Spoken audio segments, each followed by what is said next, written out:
Just listen to me. In January, when I was leaving a party, an event I was working at, I was orally raped in a taxi by a man in London, and I reported that to the police. Yeah. And because I didn't know his name, they couldn't find out who he was.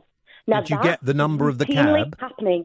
No, because I was drunk in a taxi. Why would I get the number of the cab? Okay. Well, all I'm saying is, at the end of the night. How are they going to? I mean, it would be very difficult for them to find a taxi in the middle of London with no idea who. Well, with cameras and everything, wouldn't be Well, that hard if you know where you left. Then why didn't you? No. But here's an important detail. So something that I didn't know until this happened to me, and lots of what women and men wouldn't know, is that CCTV is routinely deleted after 30 days, right?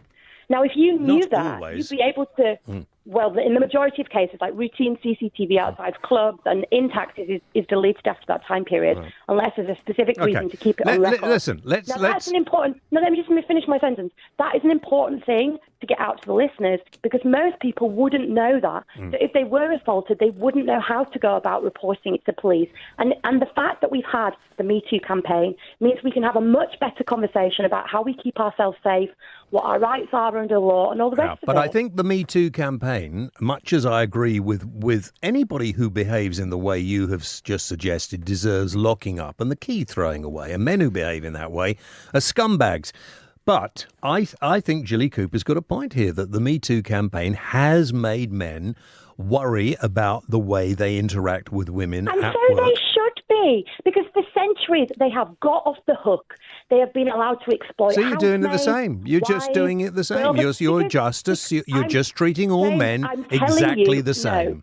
Right. Well, I think if somebody has been, like you, has been assaulted by someone, then everything should be done to identify the person who did it, and they should be brought to court. And if you go to the police and say, look, this has happened to me, and they say, oh, well, we can't do anything about it, I don't think you should have sort of stayed there. You should have carried on. Yeah, I mean, there must have been CCTV. But James, but listen about the situation, right? If you have a partner, which I do, and this happened at the end of a work night out, right?